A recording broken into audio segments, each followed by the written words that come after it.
Okay, hello everybody. I know some of you are just joining as we speak. Welcome to our 5th webinar. My name's Joanna Clark. I'm the Director of Deaf Child Worldwide.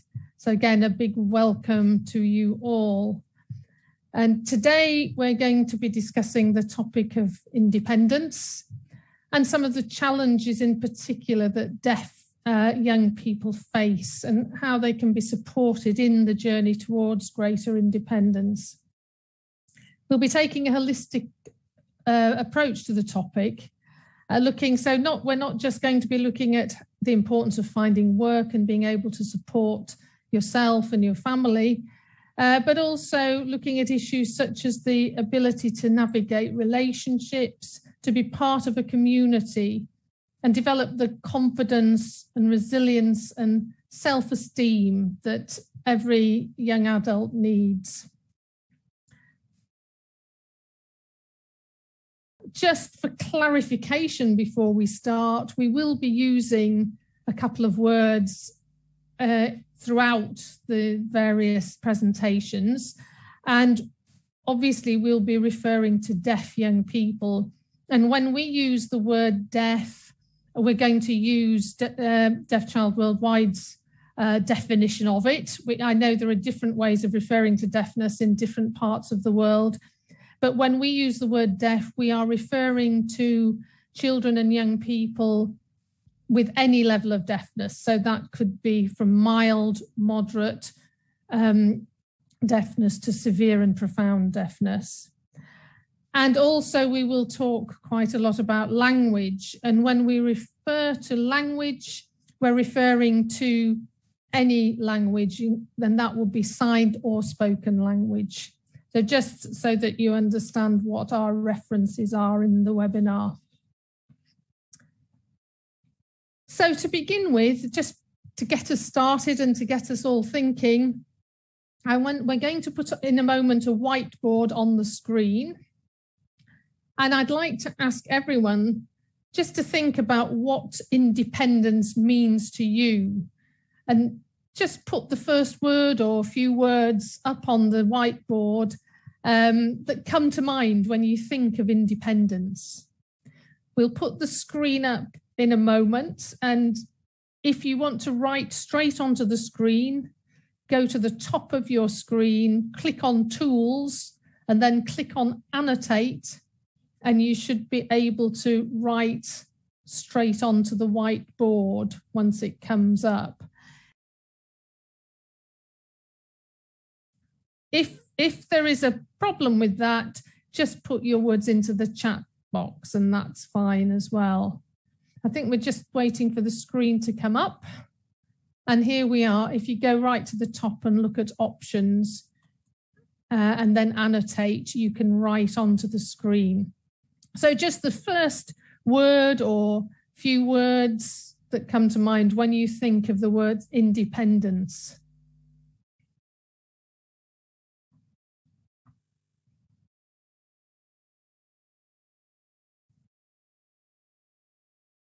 Great. Thank you very much. If you want to keep putting things in the chat box, that's fine as well. But I think just looking at what everybody's saying about somebody definitely said freedom there and not relying on others, making your own decisions, self-esteem, making your own money, all these things really important. And I think when any of us are preparing for adulthood and the responsibilities of independent living, it's a challenge. It's a challenge at the best of times. But in many developing countries, especially where there's not very much understanding of deafness and where unemployment is extremely high, deaf young people can face huge barriers to achieving independence. And it's not just about finding work. It's about developing self-esteem. People have already said that on the whiteboard. It's about developing resilience, skills to be part of community life, and to have the confidence and the self-belief to develop healthy relationships and find meaningful employment.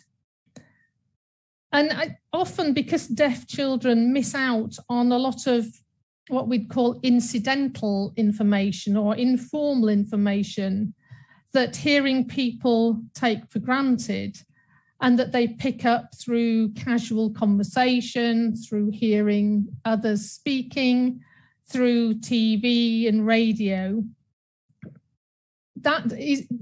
Those channels aren't available to most deaf young people. And so we often find that there are gaps in general knowledge, and having this sort of slightly narrower understanding of the wider world makes growing up even more of a challenge. And deaf young people can be quite ill-informed on a range of topics, which can also leave them vulnerable to a whole host of all kinds of abuse.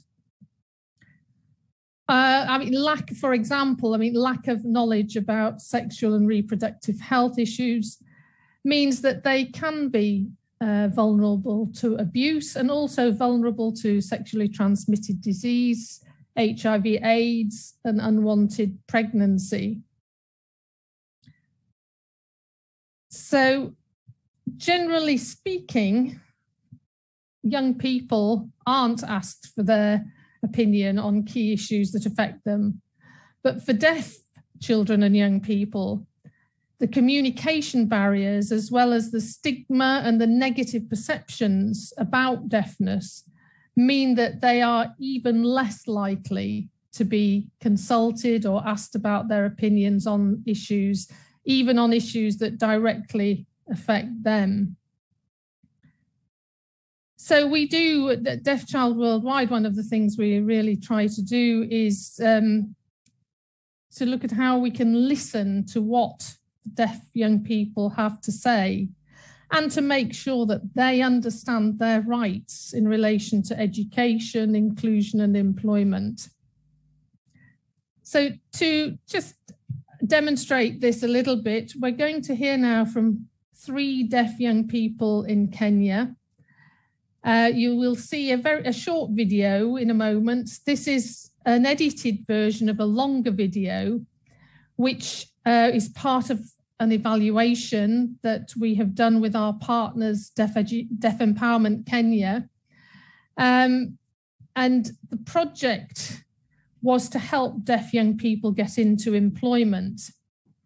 It reached young people with jobs, gave them training and work skills. And the project also trained employers and companies so that they had much greater deaf awareness. The video was made by 10 young people. You're just going to see 3 of them today.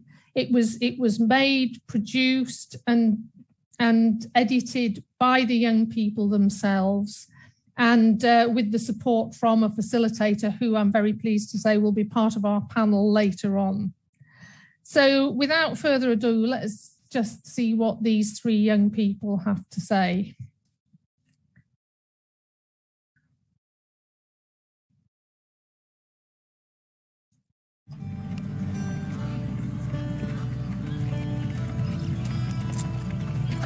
My name is Beryl Atieno Wamira. My surname is an F on the cheek. I am training here at Kasarani. I am training towards the championships in Poland. My name is Benjamin. I work here as an engineer in the broiler room. I would like to show you what I do. Please come.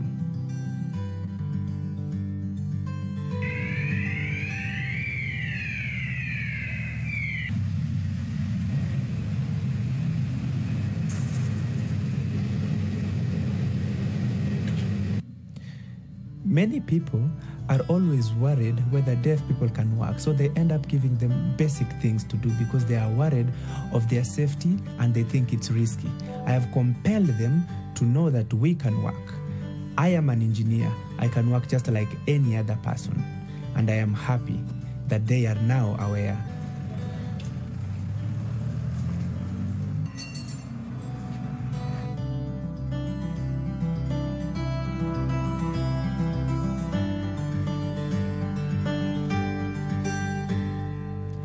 My name is Geoffrey. My sign name is a Y on the side of my eye. I work in this furniture store. I went through several challenges. I will write my CV, then apply and wait. Some will text and ask me to wait, that they will call me back. I will wait for weeks until I was tired. I am not sure if they even read my CV or completely ignored it. I decided to let go. With my group, we sat and discussed what did we want to do? What were we interested in? What kind of businesses will we do? How can we access the capital to start the business? We opted to go for a loan, but still discussed further as a group on where to apply for that. I learned a lot on CV writing skills. I used these skills to apply for a job, and I succeeded.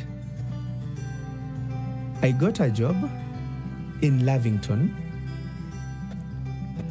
in one hotel called Palette Cafe as a waitress. All the waiters were deaf people, but the chefs were hearing people. Later, because of COVID, many people were retrenched, me included, so I decided to focus on my training to Poland Championship. I'm an engineer. It's the first time in the history of this company to have a deaf person work as an engineer.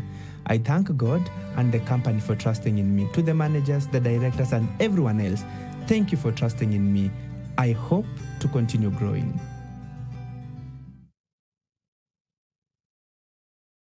Thank you very much to the three young people that we saw on the film, and also to the other 7 young people who were involved in producing that film and who are also in a longer feature in a longer version.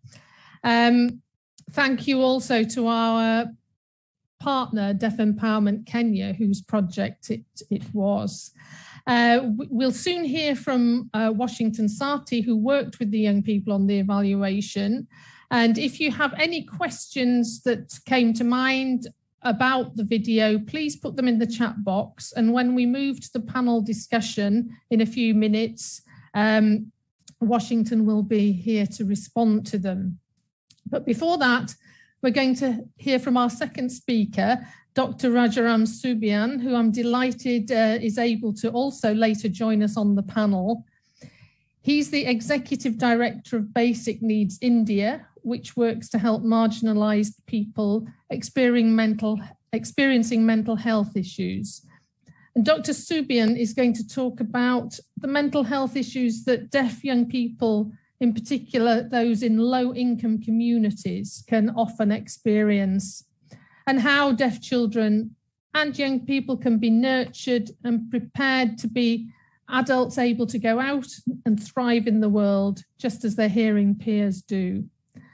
Again, if you have any questions that you think of during Dr. Subian's presentation, please put them in the chat box, and we will then try and address as many as possible in the panel discussion.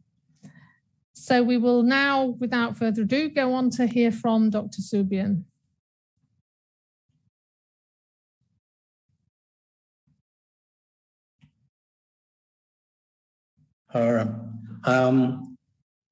Rajaram Subian. I'm from Bangalore, India. I'm a mental health professional. To be more specific, I'll say psychiatric social work professional.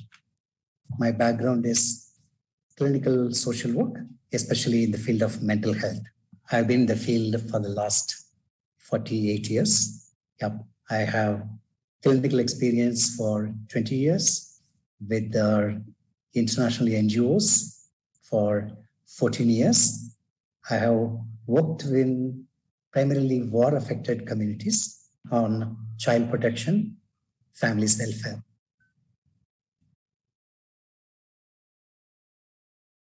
Any society, it's built for the so-called normal population, non-disabled population. So when I'm born with a disability, I had to struggle with the community.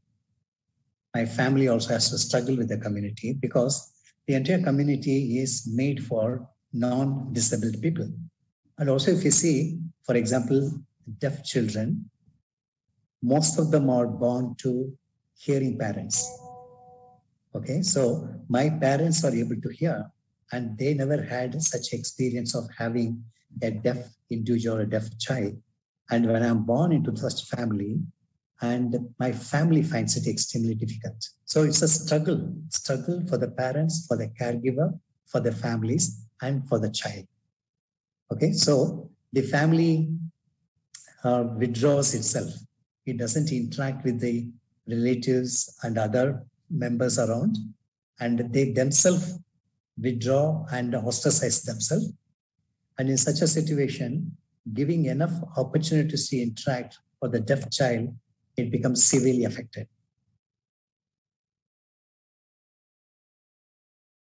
So when we say deprivation and difficulties, it really means lack of opportunities in the society or in the community. If I'm economically poor, I miss out many opportunities.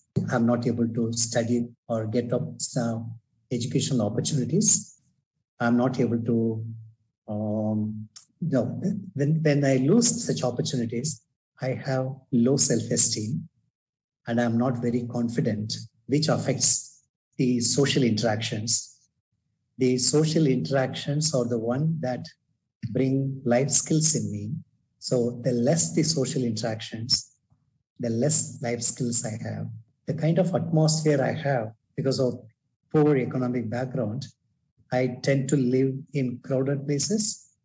My nutrition also comes down and there is lots of violence I see around. And because people around me also not very educated and their job opportunities also less and their social interactions quite disturbed and lots of domestic violence. So when I grow up with such a background, my mental health gets affected. When my mental health is affected in the childhood, it has worst implications in later in my life. So in general, we say 3 A's are important when we work with young deaf children or youngsters. 1 A is affection. So everybody wants affection. There is nobody who doesn't want affection. So the children with deafness, they are not different. They want affection from people. Okay, so do that. Do that when we say the affection may not be just expressing love and concern, appreciation, helping them feel recognized and help them understand what they have and appreciate it and provide and take care and express concern. That is one A. And the next A will be acceptance. Everybody wants to be accepted wherever I go, wherever we go. So children with deafness also, they want acceptance. So don't discriminate, accept them. Don't look at them very oddly. Don't give them a kind of a funny look. Yes, you're curious, but don't make them feel that they're quite different and unaccepted. And the third one, and every person wants achievement. Okay, I want to achieve something. Can be very simple, but I need opportunities to achieve something. So children with deafness, they are deprived of it. So give them lots of opportunities to feel, yes, I have achieved, so that my self-esteem builds up. I feel confident and I'm able to go out and function. Okay? So I would say, please don't forget these 3 A's. 1. Second, for the families, not for the families, for children with deafness, we want them to be resilient. That is, even if I fall down, I should be able to get up and stand on my own. I should have that resilience in me. Failure happens to everyone. The same for children with deafness or youngsters with deafness. Failure happens. But I should not be sulking and brooding over it, and I should be able to spring back. That kind of quality deaf child should have. If the deaf child should have, then for resilience we say there are 3 components. One, the children should feel, or the youngsters should feel, for example, I have my family to support me. If something happens to me, my family will take care of me. If I have difficulties in life, there are people to help me to overcome their difficulties. If all such background I have, I feel quite good.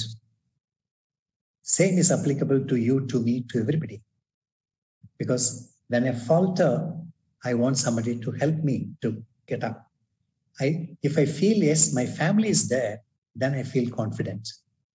I don't mind falling because my family is there to help me to come up. Okay, so such a support my family should give.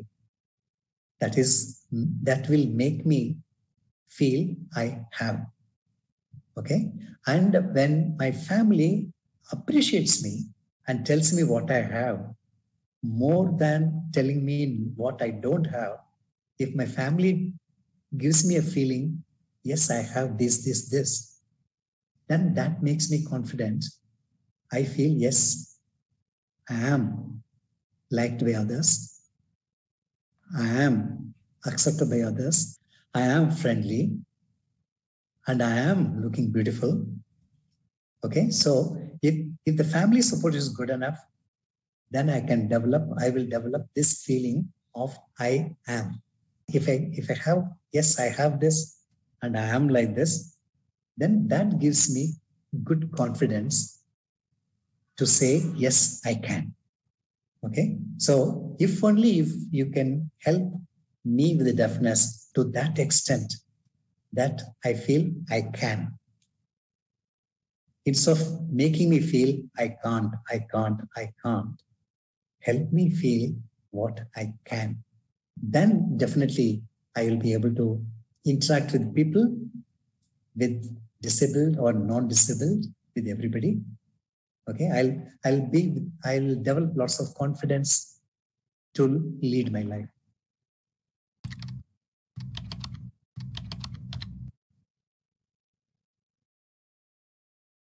Thank you very much, Dr. Subrahmanyam. That gives us a lot of food for thought and raises some really interesting topics, especially I think that of the importance of early childhood in preparing children for, right from the start, for a more independent life where they do feel confident and resilient. It doesn't just happen suddenly when you become an adult. This is a lifelong process that has to start early. So I'm delighted to say that Dr. Subrahmanyam is here to join us on the panel. He's also going to be joined by Washington Sati, who I mentioned earlier. Washington oversaw the making of the video, which featured Benjamin, Beryl and Jeffrey, who you saw earlier. And Washington is a deaf professional working as a civil servant in the Kenyan government. And he's also the founder of the Deaf Ability Initiative. He's passionate about helping create opportunities for deaf youth. And Washington will have a Kenyan Sign Language interpreter with him in the room. So you won't see the interpreter on screen, but the interpreter will be there in the room with him. We're also being joined by Shampa Nath, who is and has been for 7 years the head of South Asia for Deaf Child Worldwide. But Shampa not only has a wealth of experience delivering programs which support deaf children and young people, but she has a background in sexual and reproductive health education, which is another area in which we know deaf teenagers and young people often have less knowledge than their hearing peers. So I'd like to welcome you all to the panel and look forward to hearing your responses to some of the questions. By asking a question of Washington, I think watching the video, we saw that one of the things Benjamin said is that he's showing through his work as an engineer that deaf employees can do anything. And he talks quite a lot about the stigma he had encountered. And I wonder, is that stigma that Benjamin mentions common in your experience?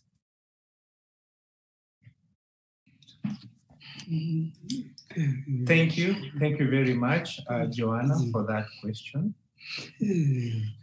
And yes, as a deaf person, what Benjamin says in that video is very common.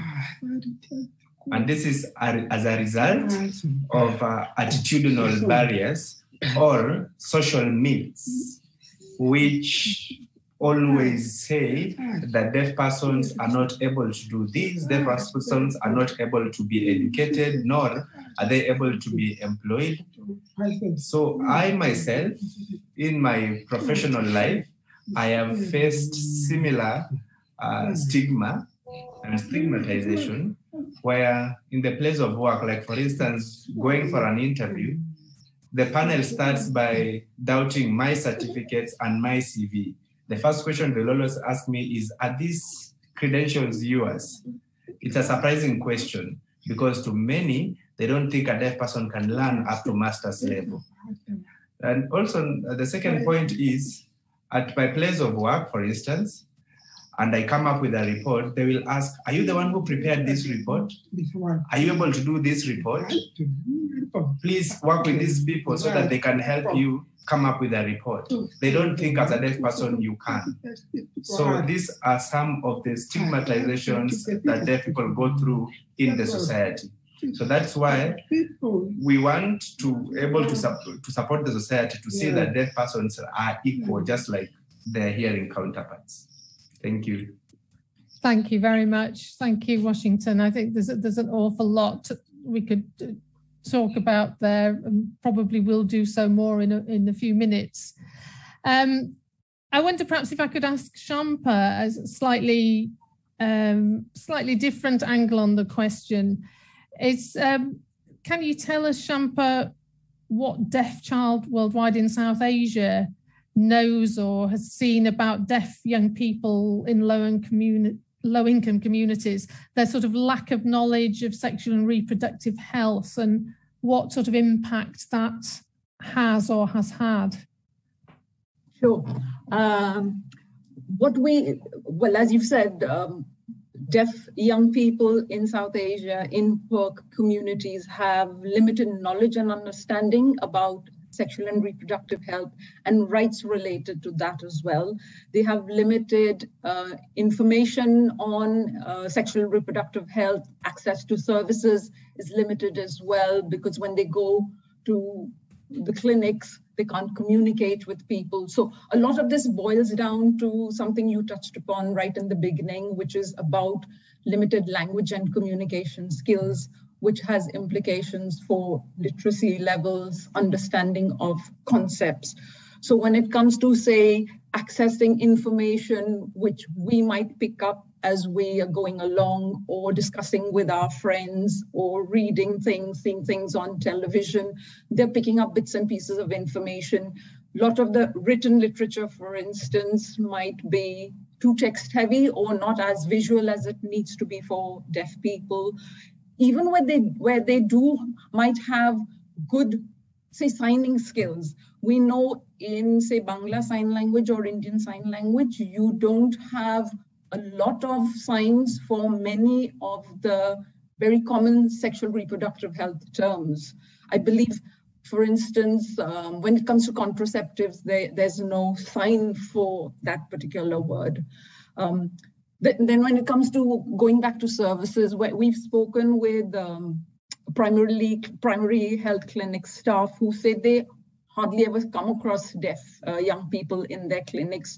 When they do turn up, it's generally for general illnesses, might be severe flu, perhaps, or it might be girls or young women who are coming with their mothers to talk about menstruation or pregnancy. And that's another thing, when they go to the clinics, these deaf young people, because they can't communicate, they tend to take their mothers along. So even if they say wanted to discuss something about a sexually transmitted infection, you're not going to be doing that with your mother beside you. So there are, I mean, that gives you an idea of the sort of basic challenges that they have in terms of expressing their needs or wants, getting the sort of service that they might need from a health service provider. The picking up information, as I've said, from television, internet, where there's massive amounts of information. A lot of it might be incorrect information as well. And they aren't able to filter that information and pick up what's right, what's wrong. And that leads to misunderstanding, misinformation, which in turn results in risky behavior, which might be harmful to them and perhaps also to those they might have a physical relationship with. So this has implications for many different areas of their life going forward, at the individual level, at the family level, for their future. And so something like sexual reproductive health, which is an important aspect for everyone, is a big area which remains unaddressed or has a lot of challenges for deaf young people and leaves them very vulnerable. Thank you. Right, thank you very much, Shampa. Yeah, again, every question and every answer raises more issues for sure. I think perhaps if I could ask Dr. Subrahmanyam, in your experience, we've just gone through the COVID pandemic. To what extent do you think that has impacted that and the sort of associated restrictions in particular impacted on deaf children and young people's mental health? Thank you, Joanna. Our pandemic has not left anybody, or there's no one who is not affected by pandemic. So definitely the deaf young youth or even people with deafness in general, it affected them. It affects them in many different ways. See, they are more than the hearing people, the deaf people, they are much more vulnerable for various aspects, various troubles. So when they see the pandemic and the fear that it leads to, and also the anxiety it leads to people who live around them, they get really confused. And they are not able to get the right information from people, and they are not able to go out. So the confusion is much more. And the support circle, that is the family, friends, and relatives, they are also upset. So they could feel the vibration and also the upset. It confuses them much more. And most of the information comes from social media. So if I don't have access to social media, I don't have much information. And even the social media gives wrong information, so the confusion doubles. And just imagine wearing mask. Everybody is wearing mask. It's a must. So I'm not able to, as a deaf person, I'm not able to see your facial expressions, which tell me quite a lot. I'm not able to read it. And I don't know whether you're angry or you're upset or are you happy with me. Nothing I'm able to see. And I'm not able to read the lip reading also. So I'm in total darkness. Okay, so the restrictions also avoid the social interactions, which definitely gives me best opportunities for learning life skills. You see, every day our life skills, we keep sharpening our life skills. The social interactions help me to sharpen my life skills. So if the deaf people don't get it, so in the sense they remain in dark, and it affects them quite a lot. And the they're trying to adjust with the old normal itself. Old normal itself is a problem. Added to that, the new normal, it definitely puts them in lots of anxiety and fear. Okay, so they need much more support. Thank you very much. Thank you. Some really interesting points, Dr. Subrahmanyam. We've got a few questions coming in, and we have a question for Washington. Somebody's asking about something about the female young person in the video who was working as a waitress along with many other deaf people. And the question for you, Washington, is sort of what do you think are the sort of pros and cons of this business type of employing mainly deaf employees for a certain role? I mean, for example, can they progress in the job? Does it help in terms of breaking isolation by meeting other deaf peers? And what do you think about this sort of job opportunity, which is sort of specifically set up for deaf young people?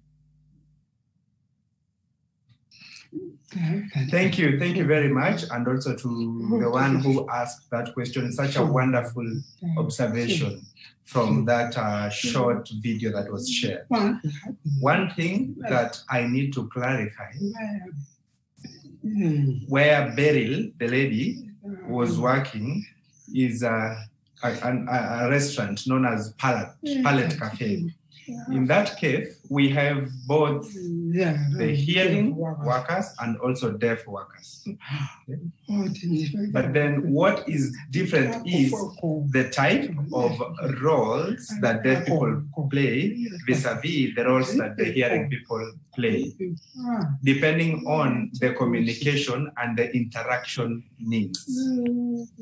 The restaurant owner himself is a hearing person, and we applaud him for the efforts that he has put in place to create opportunities for deaf persons. But still, he is learning on what are the best practices or best ways to ensure that deaf people can play other roles as well. At the moment, he feels that deaf people can only become waitress because it's easier for them to communicate with clients, rather than a cashier handling money or a chef in the kitchen. So he has reserved the chef position for only hearing people. Our interest and our aspiration is to ensure that we have an inclusive workplace where everyone can play whatever role there is. But then with time, the deaf workers or staff there have been able to interact, and there's been a change of role. We had one deaf person who became a supervisor. This is before COVID. So that deaf person became a supervisor based on the experience that they've gained over time. So generally speaking, a business that has only deaf persons as staff has challenges. We will have to see an inclusive, working environment where deaf and people work together so that they can learn from each other interchangeably. Because both have different needs and requirements. So that is my thinking. Right. Thank you very much, Washington. Yeah, really important question, and thank you for that question. We have another one here, which I might ask Dr. Subrahmanyam's view on. You mentioned, I know in your presentation, Dr. Subrahmanyam, that most deaf children are born to hearing parents. And I wonder, do you have any thoughts on how, apart from campaigning at the sort of higher levels, if you like, how can we overcome stigma and the sort of attitudes that remain, or the negative attitudes that there are towards deaf children, and how can we support parents to overcome the stigma and reduce bullying? Yeah. Thank you. Yeah. Thanks, person, for the question. It's a very challenging job, Jonah. It's not easy because most of the things are a kind of our own wrong perceptions and wrong beliefs that come over generation. So we just tend to adopt it. Okay. But please keep in mind, if the family accepts the deaf child, the people around accept it. So the main core focus should be on the family. Help the family to accept the deaf child and help the family to provide all kind of whatever the support possible for the family to interact with the child and to give lots of opportunities for the child. So if you can build that family atmosphere as an accepting atmosphere, and if the family doesn't discriminate, the others don't discriminate in general. Okay? So the family is one main aspect. The other, yes, school. If the teacher accepts the child, most of the students accept the child. And if the teacher can provide a kind of interaction, group interaction, where the children feel equal to everybody, and such an attitude the teacher brings in the classroom, definitely other children also will accept. So the people who are working with the school and the families, we should keep in mind that, one, we should be the model. We should never exhibit any discrimination or disrespect. And people who are in the crucial point, that is the mother, father, and the siblings, the teacher, and wherever the person is working, the employees, if all these people are sensitized and if they're helped to accept, the people nearby, they also accept. So it has to be built as a ripple effect. Apart from this, there are two approaches. One, go down up, bottom up, and the other one from the top. So policies and many supportive system, build it. But at the same time, build from down, help people to understand, sensitize them, help them aware of it. And for example, the videos we saw, it really gives lots of motivation. You really feel, when you see them, you really feel, yes, they can do so much. So such media usage, all this will definitely help. But we need more people to take up such a effort, such work. Thank you. Thank you very much. Thank you. There's one more question here for Shampa. I wonder, in your experience across the programs in South Asia, whether you see more sort of prevalence of sort of issues around sexual and reproductive health, and deaf young people perhaps having, more issues related to that. And if so, even whether it's more or less, what sort of impact does that have on the family? For example, early pregnancy or any of the, or even in the worst case scenarios, sort of sexual abuse of different kinds. How does that work with within the family? So that definitely is a challenge, and we have seen instances face safeguarding issues related to this.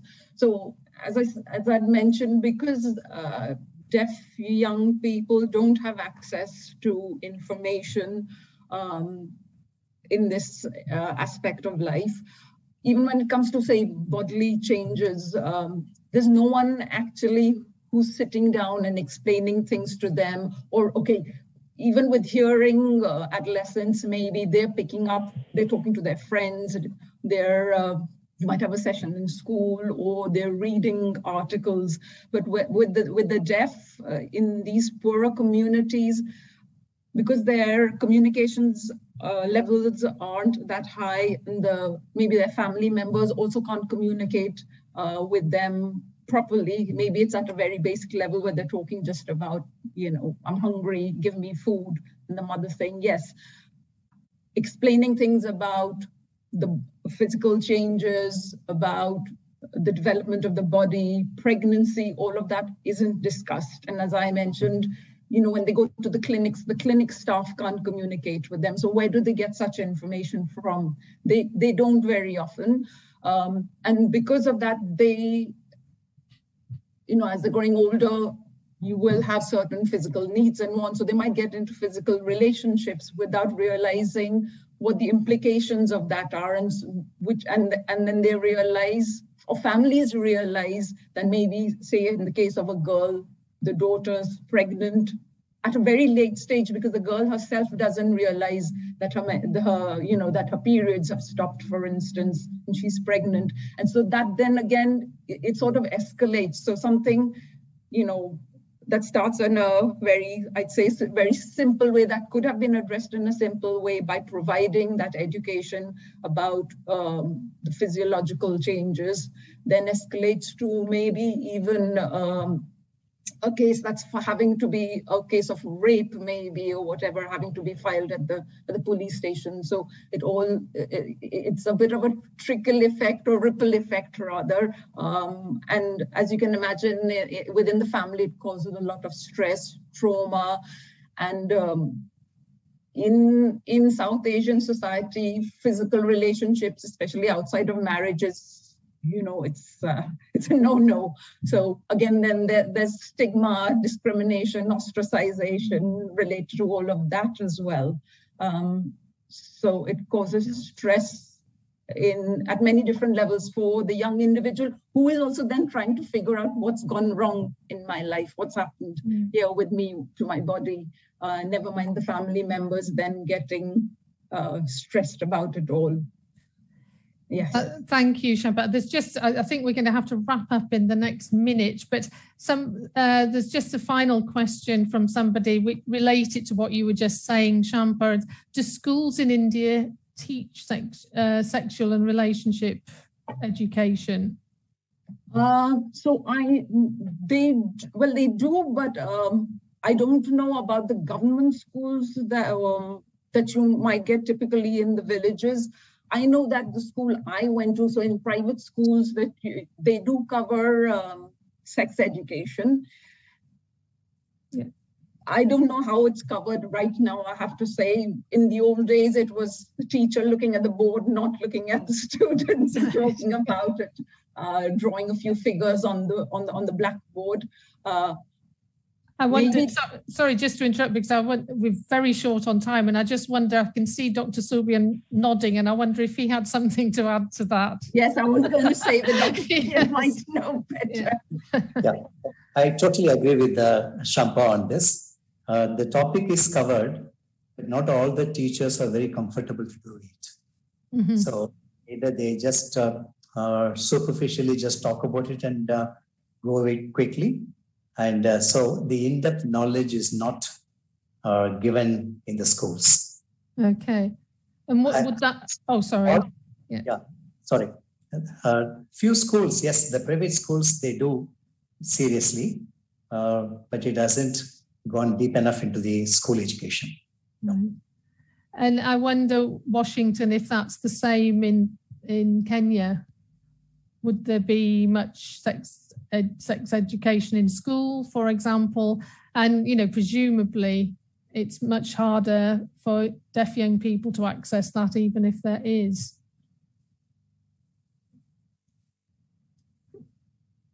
Yes. I think the problem of, sexual and reproductive health education looks like it's common in Asia and also in Kenya or in Africa. And yes, for instance, in Kenya, the program on sex education is opening up as there are different policies that are being set in that area. For mainstream or what we call regular schools, it's being strengthened from time to time. Of course, there are different ways that they communicate.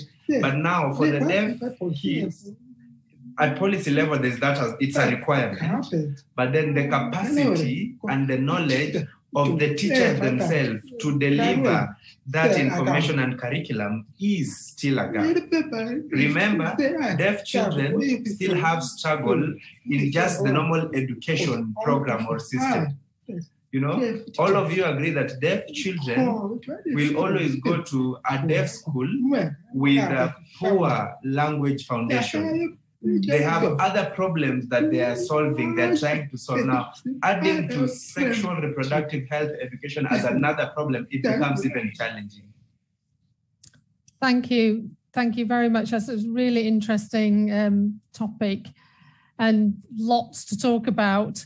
I'm afraid we're not going to be able to continue to talk about it in the panel, but we're going to actually ask you all now to move into breakout rooms where you will be able to talk a bit more about some of these really important topics with one another.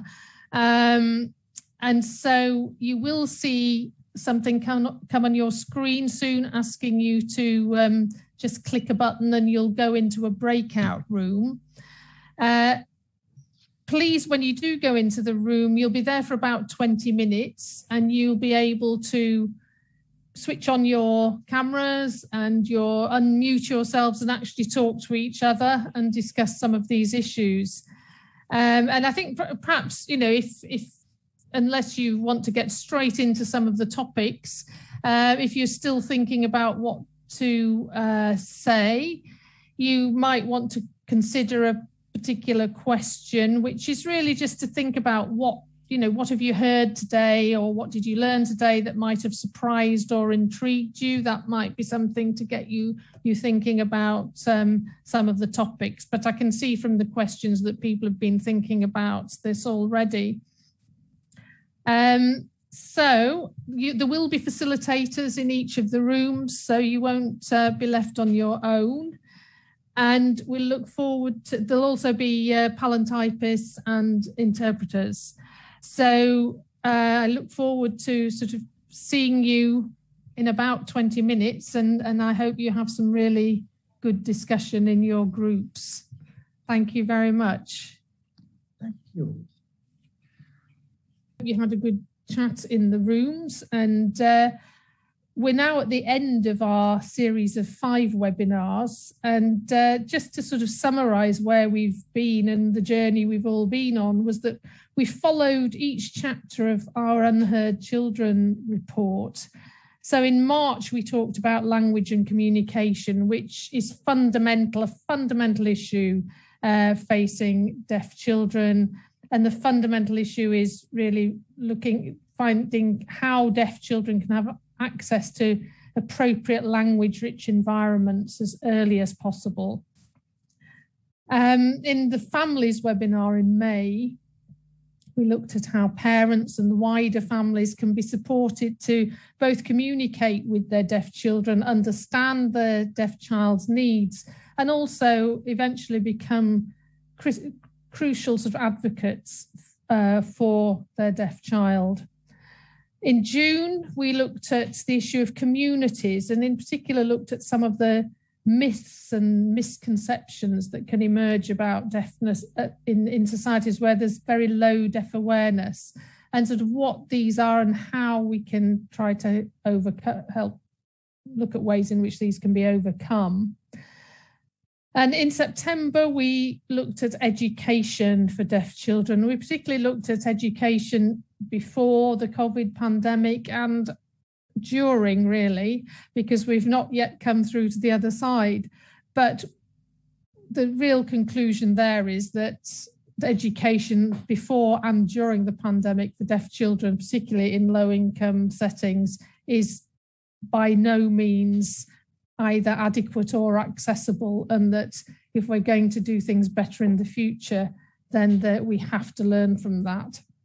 And we can't go back to how it was.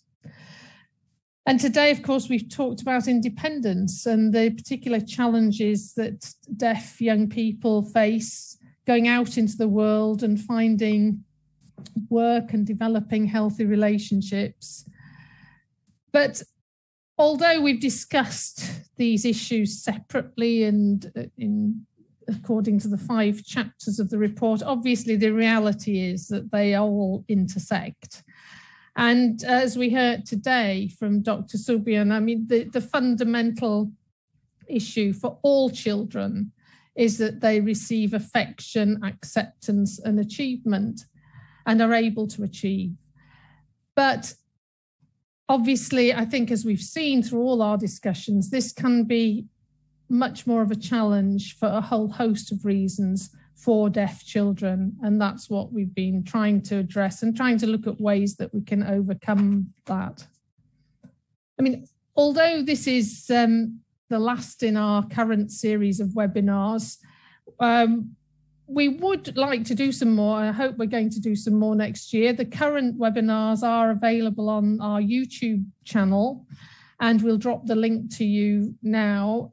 So if you would like to watch again or share with other colleagues or friends, please do. Or if you weren't able to attend some of the previous webinars and want to see what was discussed, then they're all up there.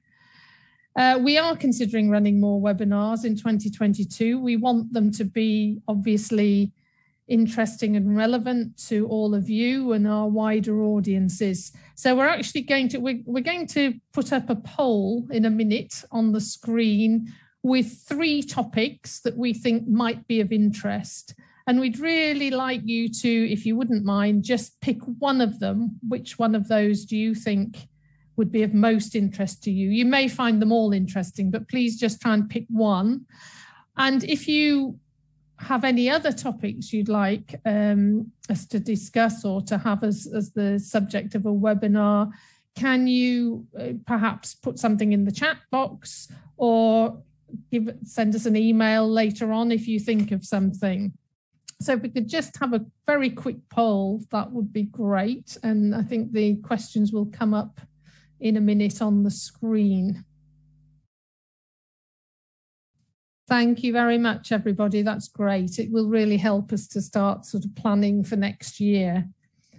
And finally, I mean, obviously these webinars are very short. We only really have time to scratch the surface of what are some really key issues facing deaf children in low-income countries in particular, and how we can all help address these. Deaf Child Worldwide does have a training program which we offer to NGOs and other interested organisations working in international development. And our training team will be running a course online over a period of 3 days called Introduction to Deafness. You can see it on the screen. This will be from the 8th to the 10th of November. And when we send you a follow-up email, we'll send you a bit more information about it, in particular how to apply and what the criteria for participants is. It's limited to people working in certain professions. It's also limited to just 20 places. But, you know, we will hopefully be running more and planning more in the future. So if you don't get on this course, we will be running another one. So please have a look at that when we send you the follow-up email. And that's pretty much all for today. But as you had a quick preview of earlier, we're going to just ask you to do one final very quick poll, just to give us an idea about your views of the webinar. We'll also be sending out a follow-up letter, which will ask you to fill in an evaluation, which we would really appreciate to get back from you. Just to let you know, this poll is completely anonymous. It's just to give us a bit of a temperature check. So I think all that remains for me to do now is thank you all. Thank you to all our speakers today and throughout the whole series. Thank you to our panel members today for a great discussion. And thank you in particular to all of you for attending and participating in the discussions and asking such interesting questions. We thank you for your interest in the work of Deaf Child Worldwide as well. So for all of you, whether you've just come to one webinar, all of them or some of them, thank you very much. And we hope to see you again soon. And so please do stay in touch. We'll certainly let you know of any future webinars that we'll be running and any future training courses. Thank you very much.